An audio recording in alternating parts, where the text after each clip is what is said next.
Hey guys, welcome back to the Yule Ball. Before we get started, just want to again show who's alongside today. Daisy, looking on from the left. Chickadee, looking on from the right. And I forgot to mention yesterday, but as always, we're presented by Birdie Bot's Every Flavor Beans. There's a bean for every flavor and a flavor for every bean.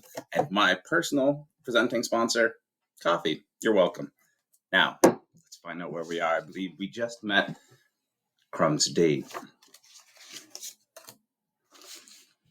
Harry looked away from them, that being Cedric and Cho, so he wouldn't have to talk to them. His eyes fell instead on the girl next to Crumb. His jaw dropped. It was Hermione. But she didn't look like Hermione at all. She'd done something with her hair. It was no longer bushy, but sleek and shiny, and twisted up into an elegant knot at the back of her head. She was wearing robes made of a floaty periwinkle material, and was holding herself differently somehow. Harry thought it might have been the absence of the regular 20 books she carried around. She was also smiling. Nervously, it was true, but the reduction in the size of her front teeth was more noticeable than ever. Harry couldn't understand how he hadn't spotted it before. "Hi, Harry," she said. "Hey, Parvati." Parvati was gazing at Hermione in unflattering disbelief. She wasn't the only one either. When the doors to the great hall opened, Crumb's fan club from the library stalked past, throwing deepest loathing at Hermione as they went. Pansy Parkington gasped as she walked by with Malfoy, and even he didn't seem to have anything to say. Ron, however, walked right by Hermione without even looking. Once everyone else was settled in the hall, Professor McGonagall told the champions and their partners to get in line in pairs and follow her. They did so, and the great hall burst into applause as they entered and started walking up towards a large round table at the top of the hall where the judges were sitting. The walls of the hall had all been covered in sparkling silver frost, with hundreds of garlands of mistletoe. The house tables had vanished. Instead, there were about 100 smaller lit lanterned ones, each seating a dozen people or so. Harry simply concentrated on not tripping over his feet. Parvati seemed to be enjoying herself. She beamed at everybody as they walked, steering Harry so forcefully he thought he was a show dog being put through his paces. He caught sight of Ron and Padma as he neared the top table. Ron was watching Hermione pass with narrowed eyes, Padma looking sulky. Dumbledore smiled happily as the champions approached, but Karkaroff wore an expression remarkably like Ron's as he watched Crumb and Hermione draw near. Ludo Bagman, dressed tonight in robes of bright purple, was clapping as enthusiastically as any of the students. And Madame Maxime, who had changed her usual uniform of black satin for a flowing lavender gown, was applauding politely. Mr. Crouch, Harry realized suddenly, was not there. The fifth seat at the table was occupied by Percy Weasley. When the champions and their partners reached the table, Percy drew out the empty chair beside him, staring pointedly at Harry. Harry took the hint and sat down next to Percy, who was wearing brand new navy dress robes, an expression of such smugness that Harry thought it ought to be fined. "I've been promoted," Percy said before Harry could even ask, and from his tone, Harry thought he was announcing his election as new supreme ruler of the Wizarding Universe. "I'm now Mr. Crouch's personal assistant, and I'm here representing him." "Yeah," said Harry, "about that. Why didn't he come?" "I'm afraid to say," said Percy. "Mr. Crouch isn't well. Not at all. Hasn't been right since the World Cup. Hardly surprising. Overworked. Naturally, he dismissed his house elf, and..." The events blurred together as Harry let his eyes wander. He wanted very much to ask whether Mr. Crouch had stopped calling Percy Weatherby yet, but simply drifted away. There was no food as yet on each of the glittering golden plates, but small menus were laying in front of them. Harry picked his up uncertainly and looked around. There were no waiters. Dumbledore, however, looked clearly down at his own menu, then said with force to his plate, "Pork chops." And pork chops appeared. Getting the idea, the rest of the table placed their orders too. Harry glanced up at Hermione to see how she felt about this new and more complicated method of dining. Surely it meant extra work for the poor house elves. But for once, Hermione didn't seem to be thinking about spew. She was deep in talk with Victor Crumb and barely seemed to notice what she was eating. It now occurred to Harry that he had never actually heard Crumb speak before. But he was certainly talking now, and very enthusiastically at that. "Well, we have a castle also, not as big as this, not as comfortable, I'm thinking. he was telling Hermione. We have just 4 floors, and fires are lit only for magical purposes. But we have much larger grounds. Though in winter we have very little daylight, so we do not enjoy it. But in summer, we fly every day to lakes, through mountains. Now, Victor, said Karkaroff with a laugh that didn't even begin to reach his eyes. Don't go giving anything away, or your charming friend will know exactly where to find us. Dumbledore smirked from the other side of the table. Igor, with all this secrecy, one would almost think you wouldn't want visitors. Well, Dumbledore, said Karkaroff, displaying his teeth to their fullest extent, we are all protective of our private domains, are we not? We not jealously guard the halls of learning that have been entitled to us? Are we not proud to think that we alone know all our school's secrets, and right to protect them? Oh, said Dumbledore amicably, I would never dream of assuming I know all of Hogwarts' secrets. Only this morning, for instance, I took a wrong turn on the way to the bath and found myself in a beautifully proportioned room I've never seen before, consisting of a really rather magnificent collection of chamber pots. When I went back to investigate more closely, I discovered the room had vanished. I will keep an eye out for it, though. Perhaps it is only accessible at 5:30 in the morning, or it may only appear at the quarter moon, or when the seeker has an exceptionally full bladder. Harry snorted into his plate of goulash. Percy frowned, but he could have sworn that Dumbledore had given him a very small wink. Meanwhile, Fleur Delacour was criticizing the Hogwarts decorations to her date, Roger Davies. This is nothing, she said dismissively, looking around at the sparkling walls of the great hall. It's the Palace of Beauxbatons. We have ice sculptures all around the dining chamber at Christmas. They do not melt, of course. They're huge statues of diamond, simply glittering, simply for us. And the food is simply superb. We have choirs of wood nymphs who serenade us as we eat. We have none of this ugly armor. And if a poltergeist ever entered into Beauxbatons, he would be expelled like that. She slapped her hands together impatiently. Roger Davies was watching her talk with a very dazed look on his face, and he kept missing his fork by his ear instead of into his mouth. Harry had the impression that Roger was too busy staring at Fleur to actually listen. Absolutely right, he said quickly, slapping his own hands together. Just like that. Yeah, he'd be gone. Harry looked around the hall. Hagrid was sitting at one of the other staff tables, back in his horrible hairy brown suit and gazing up at the top table. Harry saw him give a small wave, and looking around, saw Madame Maxime return it, opals glittering in the candlelight. Hermione was now teaching Krum to say her name properly. He kept calling her Hermione. Hermione, she said slowly and clearly. Hermione, said Krum in a voice unlike his own. Close enough, she said, catching Harry's eye and grinning. When all the food had been consumed, Dumbledore stood up and asked the students to do the same. With a wave of his wand, all the tables zoomed back along the walls, and he conjured a raised platform into existence along the right-hand wall. A set of drums, several guitars, a lute, cello, and bagpipes were now set upon it. The Weird Sisters trooped up on stage to wildly enthusiastic applause.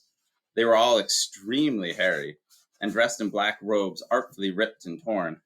They picked up their instruments, and Harry, who had been so interested in what else had been happening, forgot that he was now supposed to be leading a dance. Come on, Parvati hissed. He tripped over his dance robes as he stood up, but staggered to the front. The Weird Sisters struck up a slow, mournful tune. Harry walked onto the brightly lit dance floor, avoiding catching anyone's eye. He could already see Seamus and Dean snickering quite delightfully.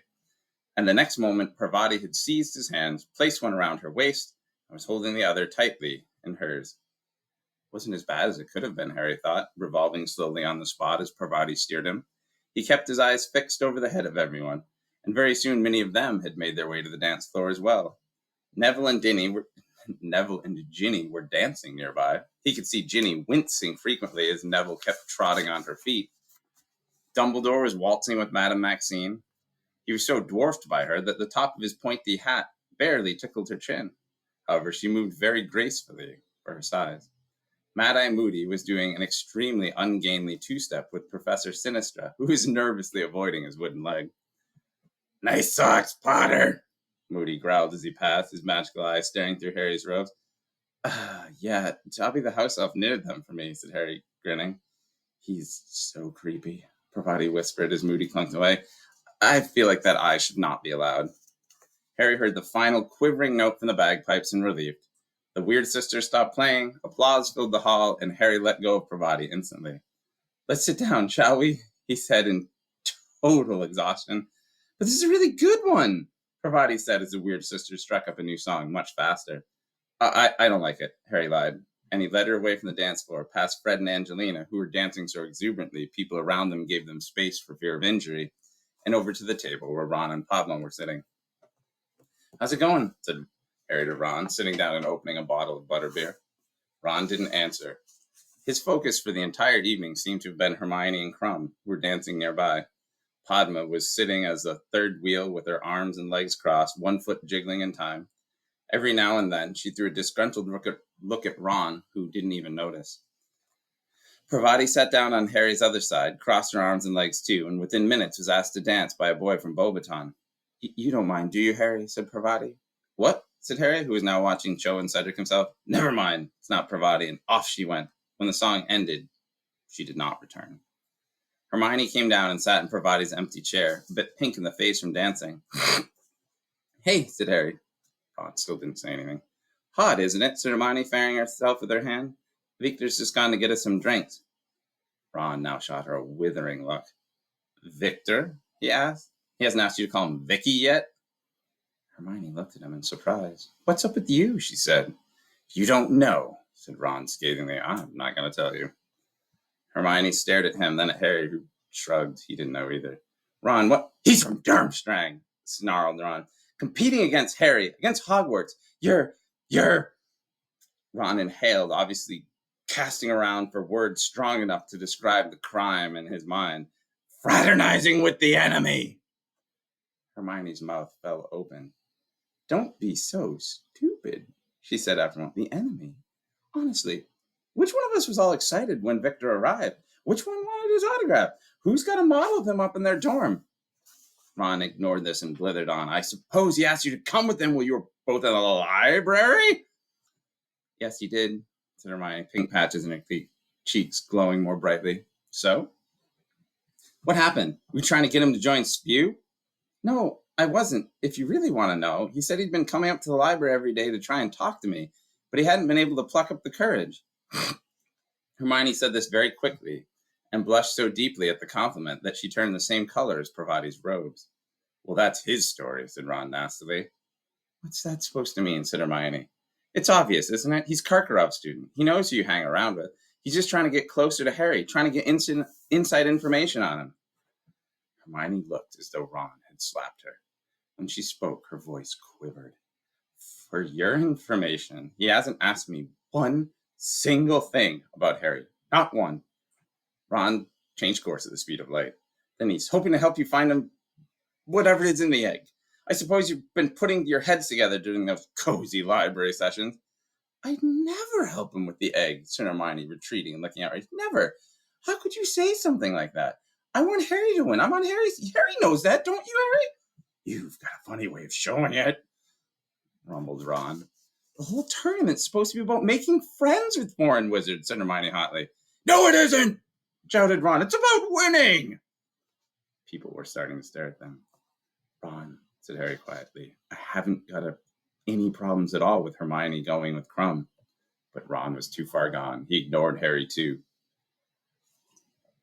Why don't you go find Vicky? I think he's wondering where you've been. Don't call him Vicky, choked out Hermione. She jumped to her feet and disappeared into the crowd. Ron watched her go with a mixture of anger and satisfaction on his face. Are you going to ask me to dance at all? Padma asked him next to the door. No, said Ron, still glaring at Hermione. Fine, snapped Padma, and she went up and joined Parvati with a sigh. And the Beauxbatons boy, who seemed to have conjured up one of his friends so fast that Harry could have sworn he summoned him with a charm, walked off, four together. Where is Hermione? Said a voice. Crumb had just arrived at their table, clutching 2 butterbeers. No idea, said Ron mulishly looking at him. Have you lost her? Crumb was looking surly again. Well, if you see her, tell her I have drinks, he said, and slouched off. Made friends with Victor Crumb, have you, Ron? Percy had bustled over, rubbing his hands together and looking pompous. Excellent! That's the whole point, you know. International magical cooperation. To Harry's great displeasure, Percy now took Padma's vacated seat. The top table was now empty. Dumbledore was dancing with Sprout. Bagman with McGonagall. Madame Maxine and Hagrid were carving a wide path through the dance floor. What do you think they're doing, annoying senior ministry members? Percy hissed as he saw Fred and George accost Ludo, Bagman, and McGonagall. No respect. Ludo shook Fred and George off fairly quickly, however, and spotting Harry, waved and came over to the table himself. Hope my brothers weren't bothering you, Mr. Bagman, said Percy once. No, not at all, said Bagman. No, they're just telling me a bit more about those fake wands of theirs. Wonder if I could advise them on the marketing. Promised to put them in touch with a couple of contacts at Zonko's joke shop, actually. Lovely lads. Percy didn't appear to be happy about this at all, and Harry was prepared to bet he was running home to tell Mommy as soon as the ball was over. Apparently, Fred and George's plans were getting more ambitious, if they were hoping to sell to the public. Bagman opened his mouth to ask Harry something, but Percy diverted him. How do you feel the tournament's going, Mr. Bagman, he said. Our department's quite satisfied. Hitch at the Goblet of Fire. He looked sideways at Harry. It was a little unfortunate, but it seems to have gone smoothly since, don't you think? Oh, yes, said Bagman cheerfully. Been enormous fun. How's old Barty doing?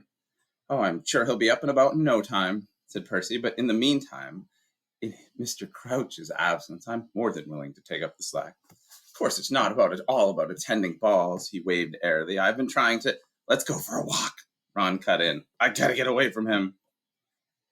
Pretending they wanted more drinks, Harry and Ron left the table, edged around the dance floor, and slipped out into the entrance hall. The front doors stood open, and fluttering fairy lights in the rose garden winked and twinkled. Harry could hear splashing water. It sounded like a fountain was nearby. Here and there, people sat together on carved benches. He and Ron set off along one of the winding paths toward the rose bushes, but they'd only gone a short way when they heard an unpleasantly familiar voice. I don't see what there is to fuss about, Igor. Severus, you can't pretend this isn't happening. Karkarov's voice sounded anxious and hushed, as though keen not to be overheard. It's been getting clearer and clearer for months.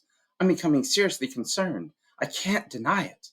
Then flee, said Snape's voice curtly. Flee, I will make your excuses. I, however, am remaining at Hogwarts.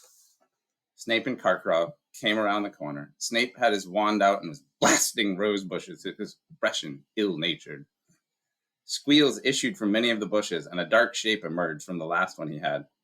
10 points from Ravenclaw, Fawcett, Snape snarled as a girl ran past him from a bush.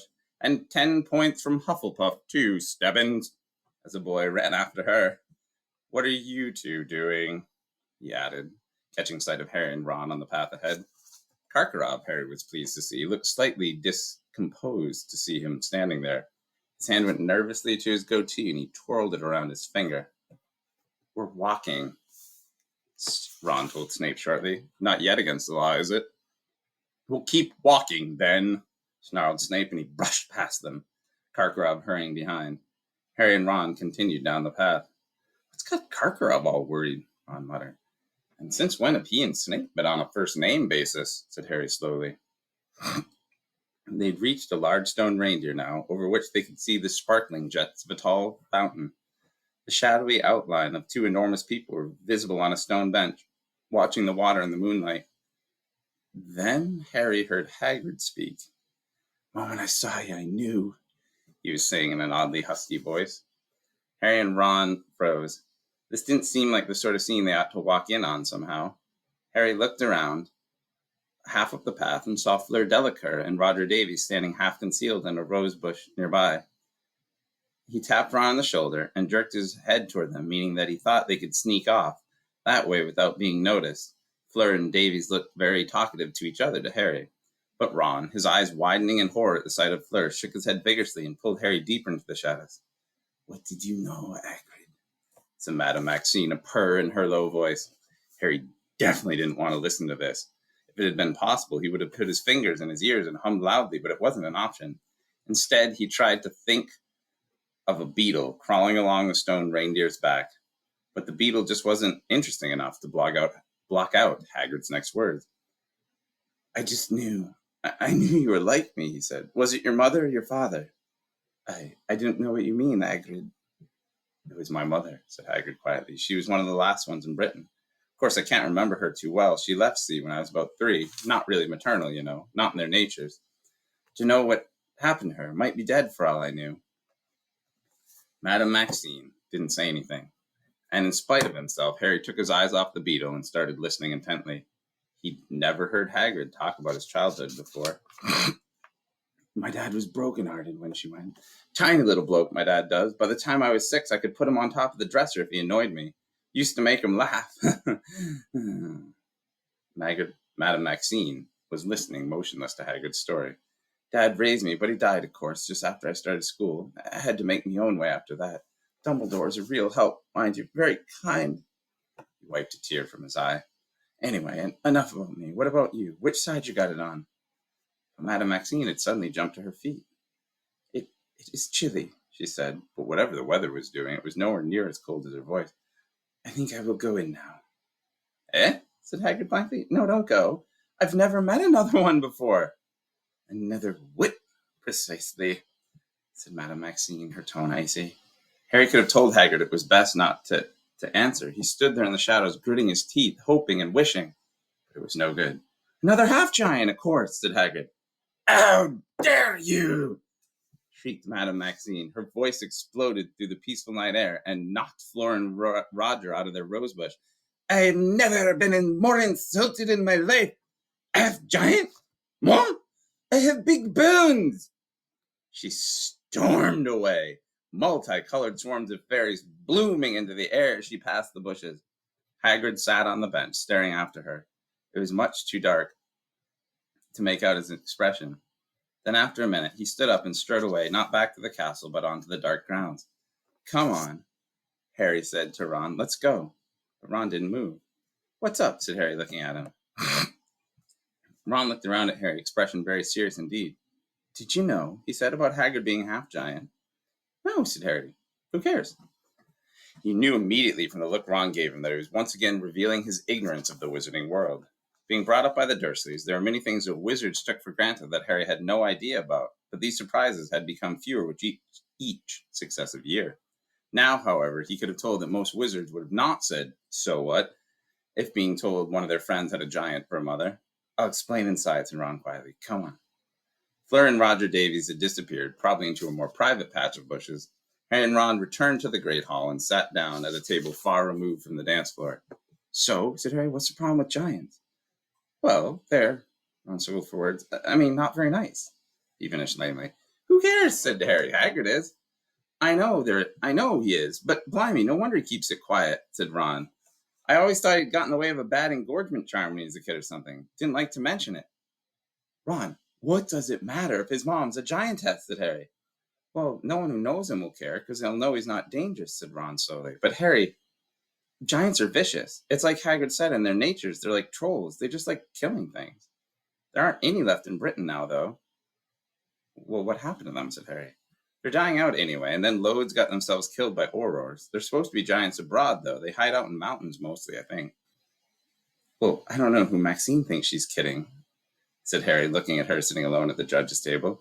If Hagrid's half-giant, she definitely is. Big bones. The only thing I know that's got bigger bones than her is a dinosaur. Harry and Ron spent the rest of the ball discussing giants in the corner, neither having much inclination to dance. Harry tried not to watch Cho and Cedric too much. It gave him an inclination to kick something. When the Weird Sisters finished at midnight, everyone gave them a last, blooming round of applause and wended their way into the entrance hall. Many people expressed the wish fervently that the ball could have gone on longer, but Harry was perfectly happy to be going to bed. As far as he was concerned, the evening hadn't been much fun. Out in the entrance hall, Harry and Ron saw Hermione saying goodnight to Crumb before he went back to the Durmstrang ship, and she to the Gryffindor dormitories. She gave Ron a very cold look and swept past him up the marble staircase without speaking. Harry and Ron followed her, but halfway up the staircase, Harry heard someone calling him. Hey, Harry! It was Cedric Diggory. Harry could see Cho waiting for him in the entrance hall below. Yeah, said Harry coldly as Cedric ran up the stairs towards him. Cedric looked as though he didn't want to say whatever it was in front of Ron, who shrugged and continued to climb the stairs. Listen, Cedric lowered his voice. I owe you one for telling me about the dragons. You know the golden egg? Does yours wail when you open it? Yeah, said Harry. We'll take a bath, okay? What? Take a bath and take the egg with you and think things over in the hot water. It'll help you think. Trust me. Harry stared at him. Tell you what, said Cedric. Use the prefect's bathroom. Fourth door to the left of the statue of Boris the Bewildered on the 5th floor. Password's Pine Fresh. Gotta go. I want to say goodnight, if you know what I mean. He grinned at Harry again and ran back to Cho. Harry walked to Gryffindor Tower alone. That had been extremely strange advice. Why would a bath help him to work out what the wailing egg meant? Was Cedric pulling his leg? Was he trying to make Harry look silly so Cho would like him even more? The fat lady and her friend Vi were snoozing in the picture over the portrait hole. Harry had to yell, "Fairy lights!" 4 times before he woke them up, and when he did, they were extremely irritated. He climbed into the common room, only to find Ron and Hermione having a blazing fight. Standing 10 feet apart, they were bellowing at each other, scarlet in the face. Harry sighed. He liked being on speaking terms with both his friends, but it didn't look like that was going to be happening anytime soon. Ron mouthed soundlessly like a goldfish out of water as Hermione finished the argument with a flourish and stormed up the girls' staircase. Well, he said, well, he sighed too. Together, Harry and Ron traipsed up the steps after a ball that no one would be forgetting soon. Tomorrow we'll read chapter 24, Rita Skeeter's Scoop. Hope you guys are having a great night. Great night. Great night. Bye, guys.